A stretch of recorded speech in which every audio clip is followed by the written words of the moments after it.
Feito. Maravilha. Condições técnicas resolvidas. Muito bem. Então, muito prazer, Guilherme Boulos, somos xarás, né?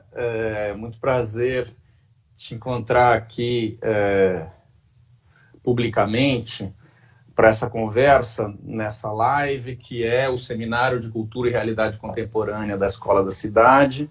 E atualmente é muito mais do que isso, porque é uma conversa pública, com acesso a muita gente. E aí uma alegria enorme conversar com você. A gente está, ao longo dessa live, tendo várias conversas sobre a situação política atual do Brasil, né? É muito difícil falar disso, mas você é uma das pessoas que mais pensa e mais tem coisas para dizer. A gente quer muito ouvir o que você vai dizer. O Boulos dispensa apresentações, né? Mas, assim, para dizer aqui o mínimo, ele é o coordenador do MTST, ele é membro do PSOL, foi candidato à presidência da República na última eleição pelo PSOL, é professor, é ativista, né? É político, é escritor, é formado em filosofia, com um mestrado em psicologia, em psiquiatria. Então você tem um espectro muito amplo aqui de entradas temáticas para a gente conversar. Boulos, então um grande prazer. Eu queria começar essa conversa te perguntando, é a pergunta mais óbvia, mas é a que todo mundo, a que ocorre a todo mundo fazer a você nesse momento e a mim também, que é a seguinte: é possível algum pacto de esquerda? Primeiro, é possível um pacto de esquerda no Brasil, uma aliança de esquerda ampla? E dois, que chance essa aliança teria de combater o fascismo atual? Snick, meu caro, primeiro te dizer do prazer da gente poder estar batendo esse papo aqui pela Escola da Cidade, parabenizar pela iniciativa. Eu acho que é um momento, no meio da maior crise sanitária, de uma das maiores crises sociais, econômicas dessa nossa geração, a gente poder estar refletindo, né, avaliando as escolhas, aquilo que nos trouxe até aqui e o que a gente pode fazer para sair dessa diferente, para sair dessa melhor. Eu acho que isso é o debate que está se fazendo no mundo inteiro, ou que deveria estar se fazendo no mundo inteiro. Quero dizer também que tive uma experiência muito, muito gratificante com a Escola da Cidade. Ano passado fui convidado por uma das turmas para ser patrono de uma turma de formandos da Escola da Cidade. Conheço professores, gente que atua na Escola da Cidade. Eu acho que tem sido um espaço importante para pensar direito à cidade, para pensar urbanismo, para pensar uma lógica menos segregadora. Agora, bom, a tua pergunta inicial diz muito já do dilema que a gente tem vivido. Mas eu acho que ela precisaria ser formulada um passo além. Vou te dizer por quê. Eu acho assim, o debate de uma unidade do campo da esquerda, do campo da oposição ao Bolsonaro, eu acho até que nós conseguimos avançar bem no último período, né? Mais do que a gente estava anteriormente. Então, você teve várias iniciativas em comum, você tem um consenso em torno da necessidade de um processo de impeachment, você tem um consenso em torno de medidas emergenciais para lidar com a pandemia, para salvar vidas, para preparar melhor o sistema de saúde pública diante do caos que a gente está vivendo, para também dar proteção social, acolhimento para as pessoas que têm maior dificuldade de enfrentar uma quarentena, de enfrentar o isolamento físico. Você foi construindo laços de consenso, de ideias comuns, que se expressaram em manifestos comuns assinados por várias lideranças da esquerda, por vários partidos e iniciativas políticas. Mas eu estou entre aqueles que acreditam que a gente precisa ir além.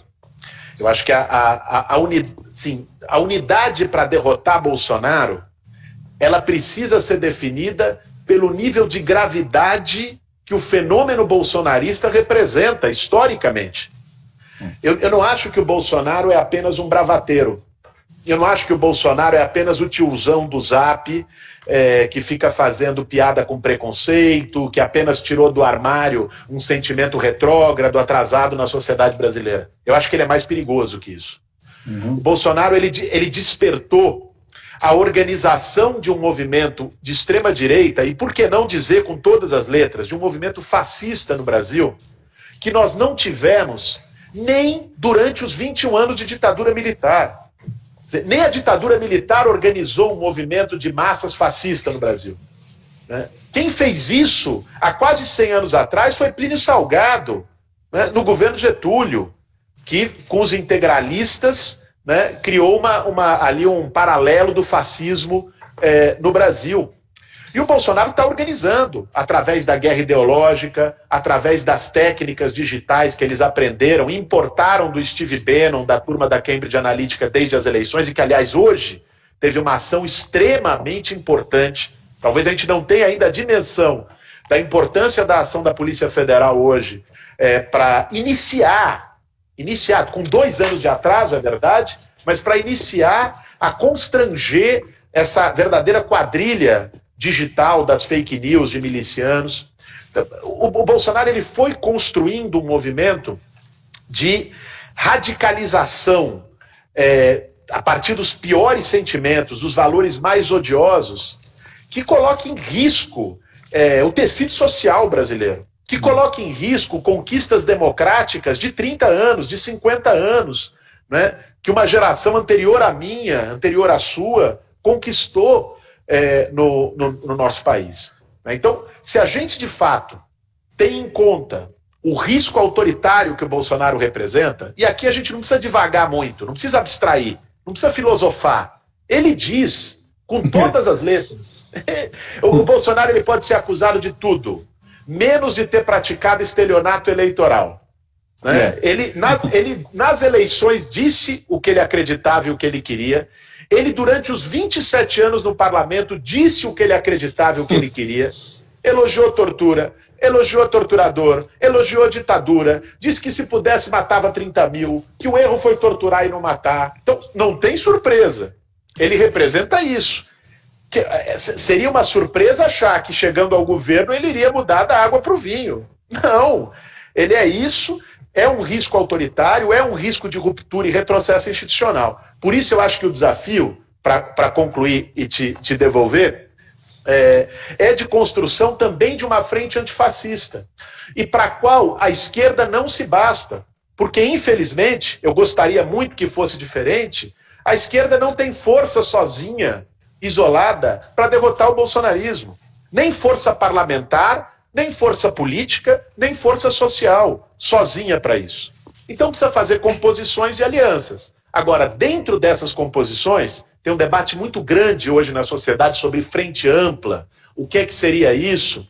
Dentro desta frente ampla, como queira se chamar, frente antifascista, pela democracia, você tem que manter, você não pode diluir os seus princípios, você tem que manter a autonomia. Eu não tenho nenhum problema de estar numa frente com um centro liberal, mas eu tenho problema de, por estar numa frente com eles, deixar de falar de direitos, de taxação de grandes fortunas, de combater a reforma da Previdência, de combater a carteira verde e amarela, que às vezes eles defendem junto com o Bolsonaro, junto com o Paulo Guedes. Então, eu vejo mais ou menos o desafio que a gente tem como se fosse o palanque das diretas já nos anos 80. Ali, meu caro, se reuniu tudo. Tava o Prestes, tava o Lula, liderança operária, tava o Brizola, recém retornando ao Brasil, o Ulisses, até a oligarca que tinha rompido com a Arena na semana anterior. Então, assim, permitiu aquilo em torno da ditadura, de enfrentar a ditadura e permitir a redemocratização, excelente. No entanto, a esquerda tem o desafio de manter uma política própria, de não baixar suas bandeiras, de disputar valores, de disputar projeto de futuro, dentro dessa frente e fora dessa frente. Nós temos que combinar esses dois desafios. Esse eu acho que é o grande nó a ser desatado nesse momento. Mas o projeto, digamos assim, sei que essa é uma palavra forte, mas um tanto imperialista do PT nesse cenário das esquerdas tem atrapalhado muito esses acordos e essas alianças, não é mesmo? Porque, afinal, a gente sabe que a rejeição nacional ao PT nesse momento é gigante. E o PT se recusa a compor em grande medida nesse caso. Então, para alguém como você, mais à esquerda do PT, isso acaba sendo muito difícil, ainda mais agora no campo, por exemplo, no caso da eleição para a Prefeitura de São Paulo, com o anúncio do Gilmar Tato como candidato. Wisnik, meu caro, assim, eu acho que o PT, por ter sido o partido hegemônico na esquerda brasileira, ainda é o maior partido de esquerda brasileira, e foi nos últimos 30, 35 anos, o PT desenvolveu uma certa síndrome de hegemonismo, né? Uma dificuldade de abrir espaço, uma dificuldade de se renovar, uma dificuldade de se abrir para o novo. Eu acho que isso é fato. Mas eu também não estou entre aqueles que acham que a origem de todo o mal na esquerda brasileira está no PT, né? Eu acho assim que, assim como um hegemonismo do PT que não consegue fazer composições quando não está na cabeça é muito ruim para a esquerda, uma postura como a do Ciro, né, e do campo que ele está organizando, que passa metade do dia xingando o PT, reforçando o antipetismo, também é muito ruim para a esquerda, né? Eu acho que nenhuma das duas contribui para a grandeza que a gente precisa nesse momento, para poder ter força para derrotar o Bolsonaro, para enfrentar o fascismo, e ao mesmo tempo para apresentar um projeto próprio de esquerda, né? Eu acho que se a esquerda pudesse se apresentar de uma maneira unitária nas eleições municipais, isso seria muito bom, a partir de uma discussão de projeto, de uma discussão de viabilidade, que também passe naturalmente por uma discussão de nomes. Mas ainda existe, isso não vem apenas do PT, uma postura pequena. Eu acho que a ficha para muita gente não caiu, meu cara, a verdade é essa. Acho que a turma ainda está pensando com a cabeça da normalidade democrática da nova república, que não existe mais. A turma está pensando com a cabeça de falar, vamos deixar o Bolsonaro sangrar, desgastar para 2022, porque aí tem mais chance, com um cálculo eleitoral mesquinho, tacanho, que é um cálculo que, se continuar desse jeito, não tem 2022. Até os processos eleitorais básicos estão em risco. Eu acho que o que está faltando é ter grandeza histórica para uma parte importante da esquerda brasileira num momento como esse. Acho que o PT tem os seus erros, tem as suas responsabilidades, faria bem a esquerda também se os reconhecesse, se os tratasse mais publicamente, mas também não acho que a demonização do PT, o ataque público ao PT ou o antipetismo sirva à esquerda. Teve gente que apostou na onda do antipetismo, achando que dessa onda iria surgir a destruição do PT e o surgimento de uma outra esquerda no lugar dele. O caldo do antipetismo gerou outra coisa, gerou monstros. O caldo do antipetismo de quem apostou nele ajudou a jogar onda na extrema-direita. Então eu também não embarco nessa. Tá legal, tá ótimo. Deixa eu te fazer uma pergunta, mas antes um comentário para tentar juntar duas coisas. Eu, em 2013, participei da curadoria da Bienal de Arquitetura de São Paulo, que foi uma Bienal muito ativista, que tinha muita ação no espaço público, e justamente não era no pavilhão da Bienal, era em vários lugares conectados ao metrô e etc. E de lá para cá eu me envolvi muito em debates que estão ligados a essa demanda por espaço público, que de certa maneira é uma demanda nova, como agenda, assim, digamos que a demanda pela habitação é mais antiga, né, nos movimentos sociais, mas essa pelo espaço público, ela, em termos de sua força, é mais recente. E isso associado aos movimentos LGBT, trans, vários dos movimentos de minorias que apareceram, marcaram um panorama dos últimos anos no Brasil, bastante que a gente pode ver de uma forma otimista, como uma espécie de amadurecimento da sociedade civil para uma série de pautas, né? Só que, ao mesmo tempo que isso aconteceu, houve uma regressão política gigante que chegou nessa situação em que nós estamos. Então, de alguma maneira, um pouco o fundo da minha pergunta, que eu queria saber um pouco de você, é considerar esses dois movimentos em paralelo. Que tipo de relação existe entre essas duas coisas? Bom, deixa eu te perguntar isso, depois eu falo outra, senão embaralha muito. Vicky, eu acho que assim, você tem toda a razão em notar um debate de direito à cidade fervilhando no Brasil nos últimos, talvez na última década quase. Que eu acho tem um fenômeno curioso.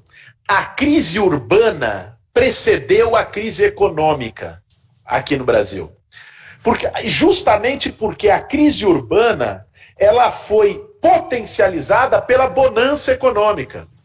Então, o modelo de desenvolvimento que nós vivemos, de crescimento, durante os governos do PT, por exemplo, você teve um crescimento econômico expressivo, né? No governo Lula teve uma média de 4% ao ano, é algo relevante para o padrão histórico brasileiro desde os anos 80, um crescimento que permitiu, inclusive, políticas sociais, permitiu inclusão, ok.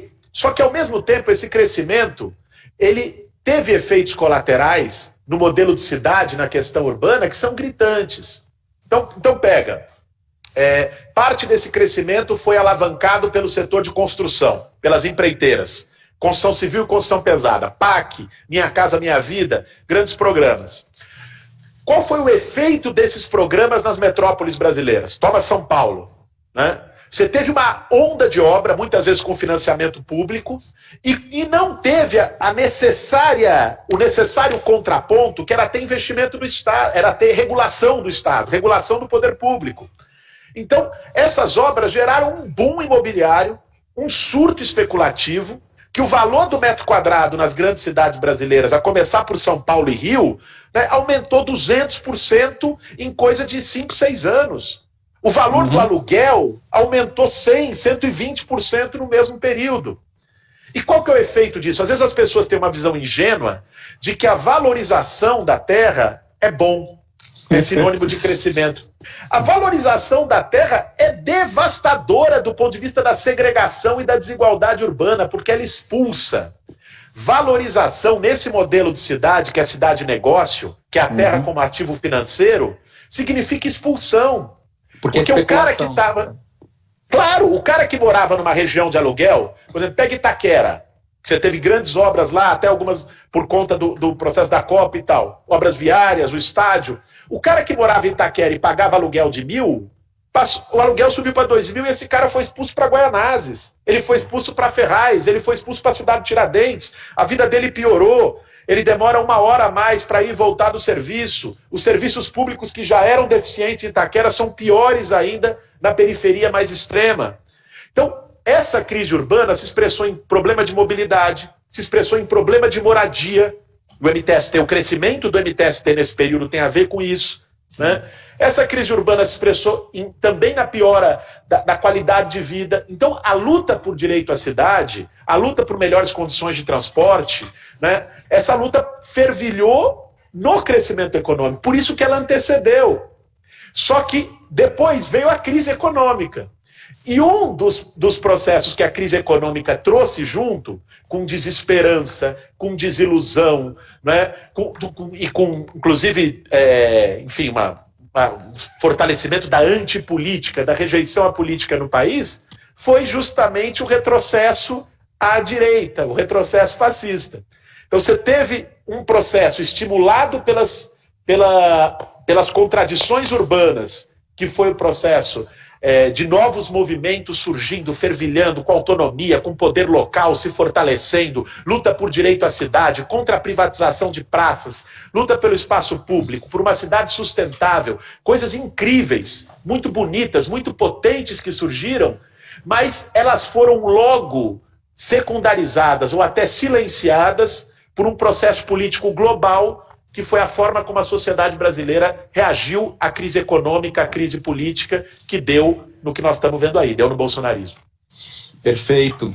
E indústria automobilística também, né? Ao lado da construção civil, como você estava dizendo, o outro componente fundamental dessa crise urbana. Justamente. Né? Inchaço de carros. Então, isso que você respondeu agora como crise urbana e a soma com o processo depois da crise econômica e o fascismo, essas duas coisas juntas são a equação de junho de 2013, né? Eu acho que é isso. É por isso que junho de 2013 é um fenômeno complexo pra caramba. Junho de 2013 você não pode medir com uma única régua. Eu vejo gente dizendo, junho de 2013 foi o retrocesso, foi a porta do fascismo, foi organizado pela direita, foi não sei o quê. E vejo gente dizendo, junho de 2013, ali estava a possibilidade de uma coisa emancipadora, de uma coisa nova, de uma ruptura, novas pautas. De algum modo, a verdade nos dois extremos. Né?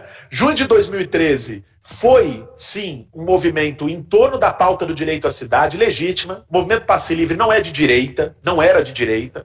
Aliás, a reação ruim do poder público, não só aqui em São Paulo, mas no Brasil, ajudou a fazer com que a coisa descambasse depois, né, tardia e ruim. Mas ali você tinha um movimento legítimo de direito à cidade, você pode questionar os métodos, a disposição de diálogo, você pode dialogar sobre isso. Mas dizer que era um movimento de direita, fascista, financiado pela CIA, não era naquele momento. Né? Não era. Agora, também é inegável, ao mesmo tempo que tinha essa verve, essa origem em junho de 2013, é inegável também que o desdobramento daquilo foi apropriado totalmente pela extrema-direita. O desdobramento daquilo, foi ali que surgiu o MBL como uma metáfora do MPL. Foi ali que surgiu uma corruptela. Né? Foi ali que surgiu a porradaria na rua, a intolerância na rua contra os vermelhos, né? Antipartido. Aquilo estava ali também. E esse caldo foi fortalecido pela mídia, esse caldo foi fortalecido, sei lá eu se também aí não houve, neste segundo momento, apoio externo. Apoio certamente houve. O MBL é financiado pelos irmãos Koch, foi financiado, isso é público e notório, né, nos Estados Unidos, que financia iniciativas de extrema-direita no mundo todo. Né? Bancaram também aqui. Mas isso foi uma forma de apropriação posterior de junho de 2013. Não a origem daquele fenômeno. Então, por isso tem essa complexidade, porque ele respondia à crise urbana de um lado, mas de outro lado já estava ali, expresso na sociedade, um caldo de insatisfação, de intolerância, um caldo até de ressentimento político, que depois se traduziu em processos que a gente conheceu muito bem. Isso é sem querer, porque de fato você tem razão. Eu acho que é importante nesse momento não exagerar na responsabilização histórica do PT por erros que tenham acontecido.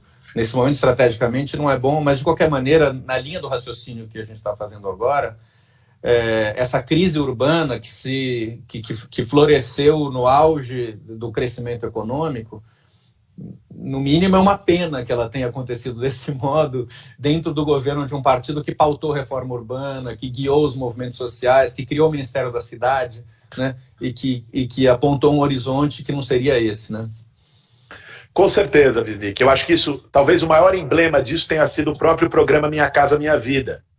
Você tinha tido dentro do governo, inclusive coordenado pelo Nabil, o Plano Nacional de Habitação, que foi uma coisa dialogada com movimentos sociais, foi uma coisa construída junto com a sociedade, com audiências públicas. Aí, de repente, veio a crise de 2008 nos Estados Unidos, veio o risco de falência em série do setor da construção por papel podre, aí veio de cima, né, por demanda das grandes construtoras, um Minha Casa Minha Vida, que era um programa que não respondia a essa dinâmica concreta, real da cidade, viva da cidade, e que servia naquele momento muito aos interesses daquelas construtoras também, e alimentou essa lógica. Agora, é muito contraditório, por isso que eu acho que, sobretudo hoje, a gente tem que tomar esse cuidado, porque, ok, foi um modelo de desenvolvimento que nos trouxe vários problemas e contradições. Foi um modelo de desenvolvimento que reproduziu uma lógica de cidade segregadora, que reproduziu uma lógica de cidade como negócio, de cidade excludente. Mas, ao mesmo tempo, hoje, com o tamanho do retrocesso que a gente viveu, a gente está tendo que lutar para Minha Casa Minha Vida não acabar. Porque sem ele, é zero de política habitacional. E essa foi a luta que os movimentos sociais fizeram no último período. Você vê o tamanho da contradição. É evidente que os limites dos governos do PT não podem deixar de ser apontados. Até porque, se a gente não tiver a humildade de apontar e reconhecer erros no passado, nós não vamos ter a capacidade de iluminar um projeto de futuro, a credibilidade, a legitimidade para construir um projeto de futuro. Eu não tenho a menor dúvida disso. Mas, simultaneamente, com o tamanho do retrocesso que se colocou no Brasil, né, comparativamente, a gente tem que medir um pouco mais as tintas, né, para poder construir a unidade necessária e para poder ser justo no julgamento político e no julgamento histórico. Perfeito. Olha, aproveitando que a gente entrou um pouco por aqui, eu vou dar uma guinada um pouco da discussão na direção do MTST. Os movimentos, né, de ocupação de imóveis vazios para fazer valer a função social da propriedade, que são tão legítimos, tem como uma pauta fundamental justamente iluminar a ideia de que as classes mais desfavorecidas tenham sim direito a morar no centro e que o centro tem muitos imóveis vazios, né? Portanto, essa é uma agenda fundamental, que é a agenda que está por trás das ocupações. O que eu queria te perguntar é que eu vejo, imagino e também vejo, tenho notícias de que muitas vezes famílias, grupos que ocupam e que vivem ocupações em situação que está longe de ser a ideal, né, gostariam de receber um apartamento de Minha Casa Minha Vida e morar numa casa própria na periferia. Então, isso eu te pergunto, isso de alguma maneira coloca em contradição, porque a força do movimento é iluminar a questão do direito a morar no centro. Mas essa barganha que muitas vezes se faz com o movimento não enfraquece? Quer dizer, como lidar com esse tipo de contradição? Wisnik, eu não vejo exatamente como uma contradição isso. Até porque é impossível você pensar um sistema de moradia, mesmo na cidade ideal, em que os mais pobres morem apenas no centro. Isso é impraticável, ainda mais numa megalópole como São Paulo. Então, a luta pelo direito à cidade, ou seja, por quebrar muros da segregação, por pegar esses imóveis abandonados, mais de 40 mil na cidade de São Paulo, e destiná-los para a moradia popular, para colocar os mais pobres, para que as pessoas possam morar mais perto de onde trabalham, para que as pessoas possam morar mais perto de onde tem infraestrutura, de onde tem serviços públicos, que é a luta por direito à cidade. Essa luta não é em nada contraditória com a luta por melhores condições de vida e de infraestrutura nas periferias. Porque levar os pobres para o centro não vai acabar com as periferias, né? Isso é quantitativamente impossível. Eu acho que o movimento social, na medida em que lida com a vida real das pessoas, e não só com uma ideia de cidade, ele precisa ter a responsabilidade de responder às necessidades concretas. Alguém que está num barraco de favela, na beira do córrego, né? Você perguntar para ele, num barraco de 3x3, morando com 2 filhos, cheio de rato, se ele não quer ir para um apartamento, ainda que seja na periferia, é óbvio que ele vai querer ir, né? E aí o ideal seria que nós tivéssemos a possibilidade de colocá-lo no edifício Copan, né? A briga tem que ser para isso também. Agora, eu não acho que essas brigas se anulam. Eu acho que o movimento social não perde potência se simultaneamente ele faz a luta por moradia no centro e por melhorar as condições de moradia na periferia. Ele perderia sim potência se ele abandonasse a luta por moradia no centro para se contentar apenas com o imediatamente possível da moradia na periferia. Aí ele perderia um pouco o sentido do direito à cidade, da quebra da segregação. Mas essas duas lutas, do meu ponto de vista, elas são hoje complementares, não contraditórias. Entendi. E se você viesse se tornar prefeito de São Paulo, por exemplo, que medidas seriam possíveis tomar para se conseguir ocupar os imóveis ociosos do centro? Nós temos toda a regulamentação legal para isso, Wisnik. Toda. O Estatuto da Cidade. O último plano diretor criou meios, né? Já avançou nessa direção. Eu acho que é até bom, como tem bastante gente assistindo a gente, então, certamente nem todo mundo é da área, a gente até recuperar um pouco lá atrás. Vê só, a Constituição brasileira definiu uma coisa chamada função social da propriedade. Ou seja, a propriedade não é um direito absoluto. A propriedade ela tem que cumprir determinados requisitos para poder estar em situação legal. Depois de 12 anos, o Estatuto da Cidade, uma lei federal, regulamentou o que é a tal da função social da propriedade. Ela não é uma palavra de ordem, ela é regulamentada concretamente por uma lei federal, que foi objeto de um projeto de iniciativa popular, de um grande movimento pela reforma urbana nos anos 90. E o que diz o Estatuto da Cidade? Que um imóvel que está abandonado, ocioso ou subutilizado, que não cumpre a função social, e quem define o padrão, o critério de subutilização, é o próprio plano de diretor municipal, um imóvel nessa situação, ele deveria ser notificado pela prefeitura para que o proprietário apresente um projeto para ele. Se depois de um ano o proprietário não apresenta um projeto, passa a incorrer IPTU progressivo naquele imóvel, um prédio ou um terreno. Se depois de 5 anos de IPTU progressivo o cara não faz nada, tem um mecanismo chamado de desapropriação-sanção que a prefeitura pode tomar aquele terreno pagando com o título da dívida pública. Isso é lei. Isso não é o estatuto do MTST. Isso é o estatuto da cidade, é lei federal. O problema, como diz a Hermínia Maricato, no Brasil tem lei que pega e lei que não pega. Como essa lei enfrenta grandes interesses imobiliários, ela simplesmente não pegou. As prefeituras nem notificavam. Então você não começava nem a correr o prazo. Isso foi aprovado há 20 anos, porra. E não notifica. E os terrenos estão lá vazios, os imóveis vazios, em situação flagrantemente ilegal. Se eu for prefeito de São Paulo, você não tem a dúvida que eu vou fazer valer essa lei. Ela vai começar a pegar. Nós vamos desapropriar com moeda podre esses imóveis abandonados. E aí é bom sempre a gente dizer, porque o debate público no Brasil foi tão rebaixado a meme que você precisa repetir o óbvio 50 vezes por dia. Isso não significa tomar a casa de ninguém, coisa que o movimento social nunca fez, expulsar ninguém da sua casa. Isso significa pegar imóveis ilegais, vazios, abandonados, que devem imposto, às vezes mais que o valor dele, né? Desapropriar, requalificar, reformá-lo e destiná-lo para moradia popular. Né? Existe lei, existe recurso, existe condições.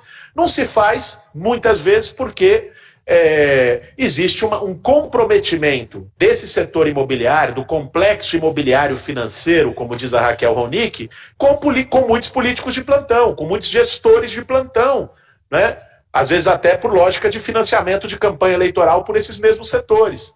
Então, você precisa, antes de tudo, não ter rabo preso com essa turma para fazer uma política habitacional dessa natureza.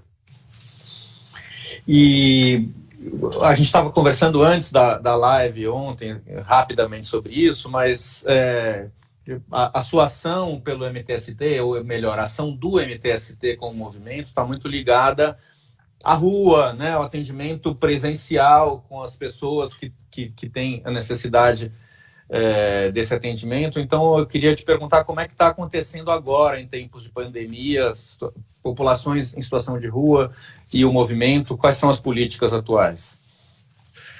Pizik, o movimento nasce na rua, ele é essa coisa quente da sociedade que bate a porta do poder público ou às vezes dá um chutezinho na porta do poder público para conseguir ser ouvida. Essa é a natureza do movimento social. Né? E ela é muito necessária, porque, aliás, se a gente olhar a nossa história, quando é que as grandes conquistas de direitos sociais, de democracia, no Brasil e no mundo, foram por movimentos sociais. O movimento social tem um papel fundamental de alavancar, de destravar processos institucionais.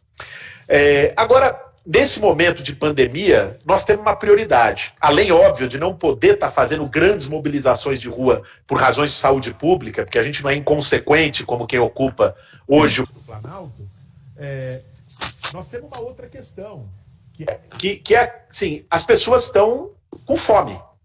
As pessoas estão necessitadas. E, sobretudo, o sem-teto é quem está na ponta. Nós vemos todos os dias governantes dizendo, fique em casa, fique em casa. E quem não tem casa? E os 25 mil moradores de rua de São Paulo? E o cara que mora numa habitação superlotada com outras 5 pessoas? Como é que vai ficar em casa? É impraticável. Então, é para essas pessoas que o movimento entendeu que tinha que reorganizar toda a sua atuação no momento de pandemia. E nós criamos uma rede de solidariedade, Wisnik, muito bonita. Lamentavelmente, pouco visibilizada, pouco divulgada pela mídia, mas uma rede que partiu de um fundo solidário. A gente falou, bom, a primeira coisa nós temos que dar comida para as pessoas, o básico, né? Então, nós criamos uma vaquinha virtual, que a gente chamou de Fundo Solidário, que para arrecadar dinheiro para a cesta básica e os ativistas, os militantes do movimento, fazerem a distribuição. Seja em cozinhas comunitárias para distribuir para a população de rua, seja distribuir as cestas mesmo em favelas, em comunidades, em ocupações, para as pessoas poderem se alimentar. Essa onda de solidariedade cresceu tanto que esse Fundo Solidário está chegando a R$1 milhão de arrecadação. Né? E nós já conseguimos entregar 200 toneladas de alimento, mais de 10 mil kits de higiene, e a gente foi dando passo além, falou, vamos tentar. Então, por exemplo, máscaras, que se tornou uma necessidade básica, e que a população de rua também não tem. Então, o que a gente fez?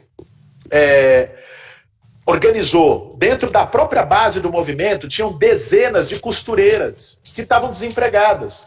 Então a gente organizou essas costureiras numa cooperativa informal, pegou o recurso arrecadado no Fundo Solidário, comprou máscaras delas e distribuiu essas máscaras junto com as cestas e junto com a alimentação para o sem-teto e para os moradores das periferias. Isso está acontecendo em 11 estados do Brasil. A gente juntou, por exemplo, médicos e enfermeiros voluntários e criou o Zap da Saúde.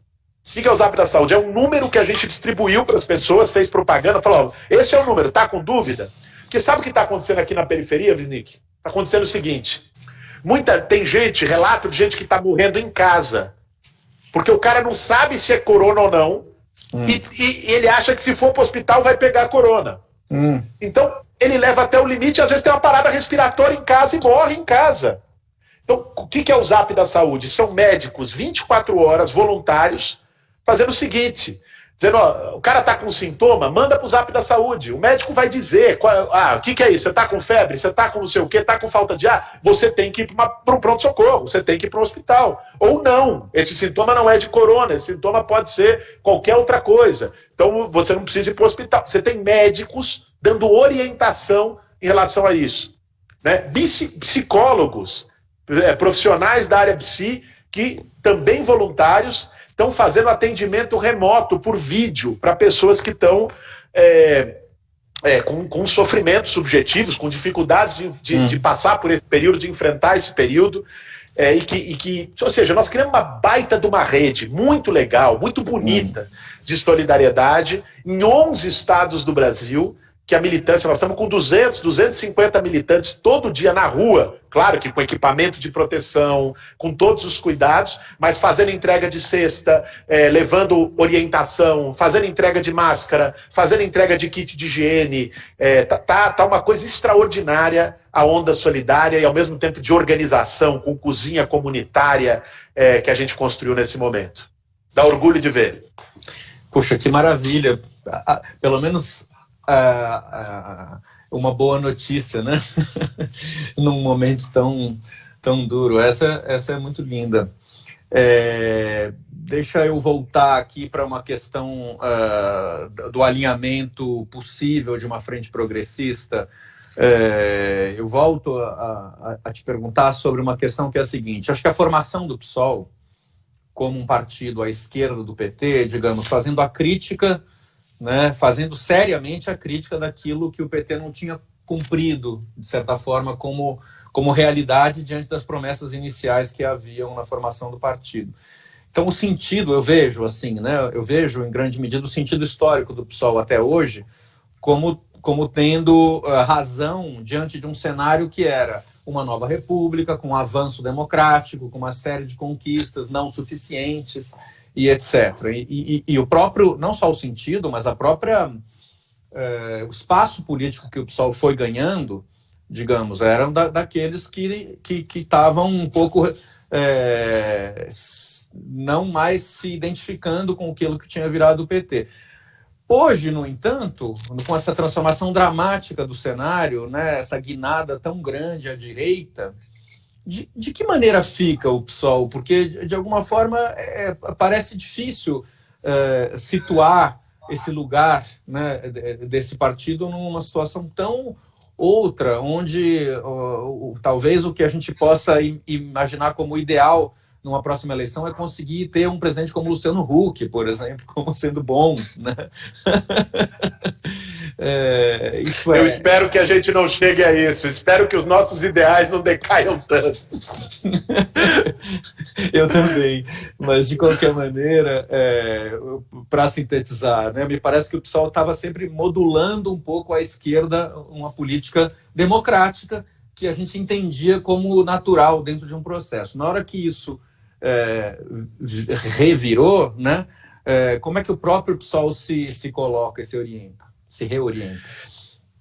Pessoal, Wisnik, era natural que o PSOL, pela forma como surgiu, como uma dissidência do PT na reforma da Previdência dos servidores que foi feita no governo Lula, que o PSOL naquele momento existisse em função de um enfrentamento à esquerda do PT, né? Que construísse a sua identidade a partir disso. Mas tanto a realidade mudou, né, que você bem descreveu, quer dizer, hoje o cenário brasileiro é incomparável com 20 anos atrás, os problemas são outros e muito mais difíceis e espinhosos, como também o PSOL cresceu e mudou. O PSOL tem que ter um projeto próprio, e para ser projeto próprio você não pode ser superego de ninguém. O PSOL não tem que ser a consciência crítica do PT, não tem que ser o superego do PT, né, que fica toda hora dizendo, você não fez isso, você não fez isso, você não fez isso. Porque você vai ter um partido que vive em função do outro. Não é isso que o PSOL tem que ser. O PSOL, sim, ocupa um lugar crítico às experiências petistas. Nós falamos aqui do tema urbano, por exemplo, poderemos falar de outros, aos limites das experiências petistas, mas hoje, com um olhar histórico, tem condição de ver também os avanços que ocorreram do ponto de vista social, de políticas públicas nas experiências petistas, sem deixar de apontar os seus limites estruturais, e tem que construir um projeto de futuro, de renovação da esquerda. Teve um ciclo que se encerrou, não só na esquerda brasileira, na política brasileira. O ciclo da nova república, ele, de algum modo, se encerrou da forma como nós o conhecemos. Foram aí 40 anos, ele se desgastou. Então, assim, nós vamos ter que reinventar um ciclo de esquerda. A esquerda, ela depois da derrota de 2018, depois do golpe de 2016, da derrota de 2018, ali foi se encerrando um ciclo. Sim. O que vai ser este novo ciclo de esquerda? Né? Quais são as suas pautas? Nós temos uma renovação a fazer do ponto de vista programático, geracional, do ponto de vista político, que passa por um balanço, mas não pode ser o balanço ressentido. Não pode ser o balanço de você fez, você não fez. Tem que ser um balanço muito mais maduro, um balanço de síntese, um balanço de ter a condição de herdar os avanços e os acertos e, ao mesmo tempo, de superar os erros e os limites. Assim a gente vai ter condição de construir uma nova esquerda no Brasil, uma esquerda oxigenada, renovada. Eu partilho muito desse projeto e eu acho que o PSOL hoje se coloca num lugar de ser um importante representante desse projeto de um novo ciclo de esquerda no Brasil. Claro, com toda razão, mas tentando reformular um pouco a minha pergunta e esquecendo um pouco o PT, para não ficar parecendo que é um superego. Você, na sua campanha presidencial última, teve sempre uma posição que eu considero excelente, porque muito ligada aos próprios ideais que defende de uma maneira íntegra, né? Ao mesmo tempo, hoje, diante de um cenário brasileiro no qual todas as agendas de esquerda parecem muito minoritárias e muito distantes de uma maioria política, né? De que maneira é possível, com essa integridade que você representa e com muita razão, compor alianças e tentar apontar para um caminho onde a esquerda se tornou muito minoritária? Sabe o que eu acho, Wisnik? Eu acho o seguinte, que o deslocamento de vértice que aconteceu na política brasileira e na política mundial não foi simplesmente esquerda-direita. E vou explicar para chegar na minha resposta ao que você está dizendo. O que a gente viu desse fenômeno, que a gente até pelo nosso vocabulário chama da nova extrema-direita, da nova direita mundial, que é Bolsonaro, que é Trump, que é Salvini, que é Orbán, que é essa turma toda. O que essa turma fez? Qual foi a operação dessa turma? É claro que do ponto de vista dos costumes, dos valores, eles são, sim, conservadores e expressam os valores históricos da direita. Mas do ponto de vista do fenômeno social e político, eles surfaram numa grande onda de insatisfação com o sistema político. Aliás, aqui no Brasil menos, porque aqui você tem um casamento meio esquizofrênico entre a extrema-direita com o neoliberalismo, mas nesses outros lugares, não. Nesses outros lugares, esses governos se elegeram com um discurso anti-neoliberal, dizendo que o neoliberalismo, a globalização nos últimos 40 anos é o regime que fortaleceu a China, que tirou... Como é que o Trump se elegeu? Chegava no meio oeste norte-americano, naquelas carcaças de indústria que tinham acabado, e dizia para aqueles trabalhadores, isso é por conta da globalização, nós vamos fazer a America Great Again, né, com um discurso nacionalista e de algum modo anti-neoliberal. E que, óbvio, a vertente à direita disso é transformar numa xenofobia contra imigrante, culpando imigrante por ter roubado os empregos. A extrema-direita europeia tem este mesmo discurso. Aqui não. Né? Aqui nós temos um caso à parte. O Bolsonaro é a coisa mais abjeta que tem, porque ele expressa tudo que a extrema-direita tem de pior, né? E ainda expressa o neoliberalismo que, de algum modo, ela fez um contraponto na sua origem. Né? Nada de nacionalismo. De nacionalismo só teve a palavra de ordem, Brasil acima de tudo. Só. Porque aliás, a política dele é entreguista. Desculpa só te interromper, você continua, mas o debate rápido entre o Paulo Guedes e a Damares nessa reunião que foi mostrada agora expressa bem... É coisa de doido, né? Um rápido lapso de contradição ali dentro. Né? Não, uma coisa impressionante. Eu assisti aquele vídeo 2 vezes, até como uma experiência antropológica. Na primeira eu assisti para tentar ver os crimes, fazer análise política. Na segunda eu assisti com um olhar mais filosófico, antropológico, para tentar entender o que era aquilo.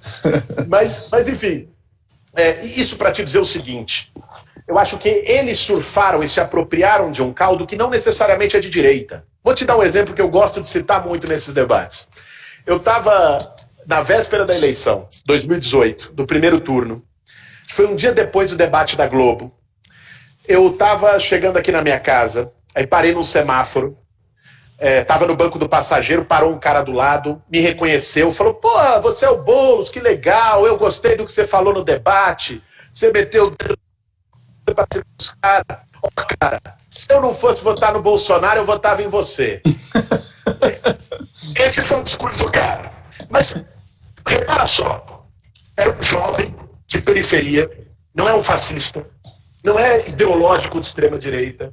Era um cara que a sintonia dele, de boa parte do eleitorado em 2018 com Bolsonaro, tinha a ver com uma coisa de antipolítica, tinha a ver com uma coisa de rejeição a tudo, que é a expressão de uma crise econômica, de uma falência de um sistema político. Então isso não é de direita, isso foi apropriado pela direita. O que eu estou querendo dizer com isso para chegar na resposta? Eu não acho que a esquerda esteja fora do jogo.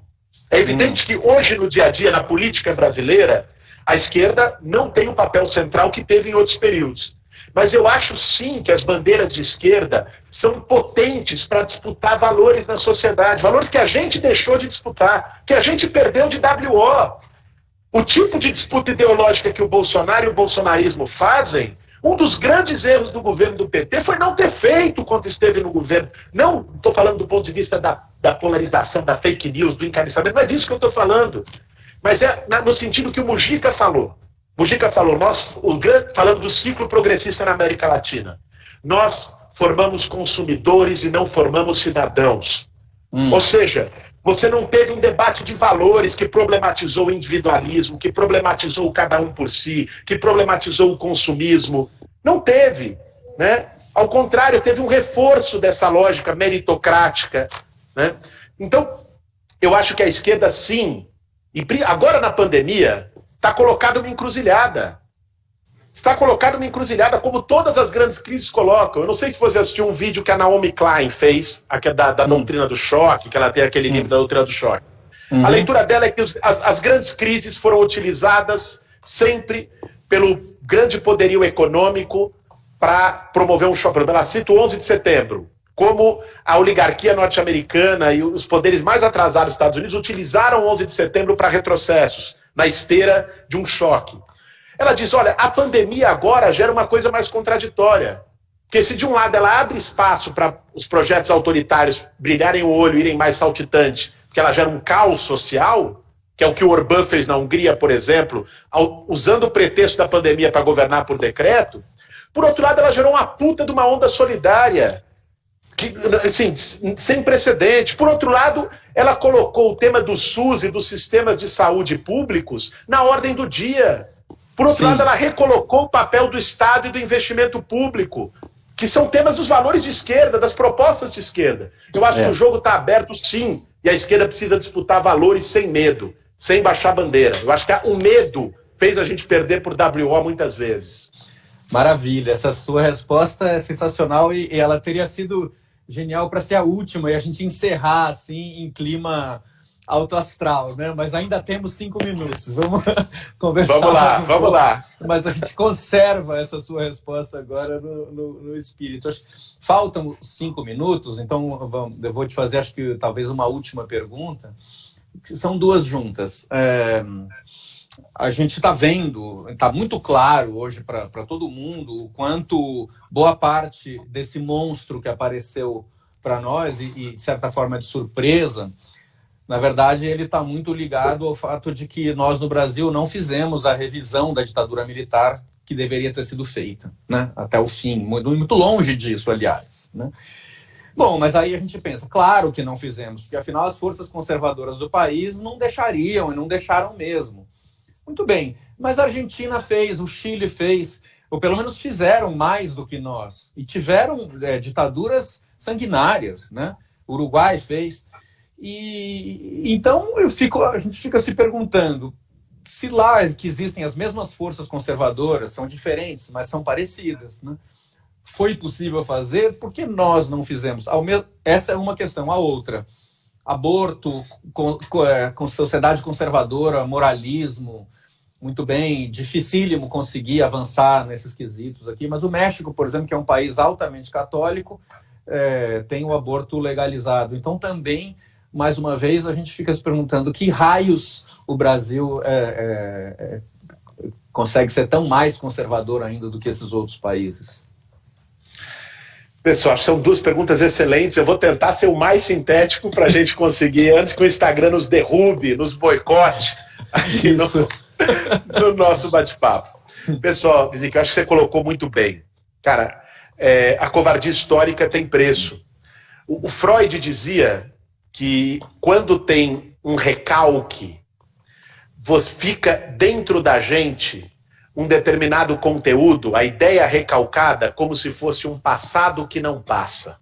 Era assim que ele definiu o conteúdo inconsciente. O Brasil está cheio de passados que não passam.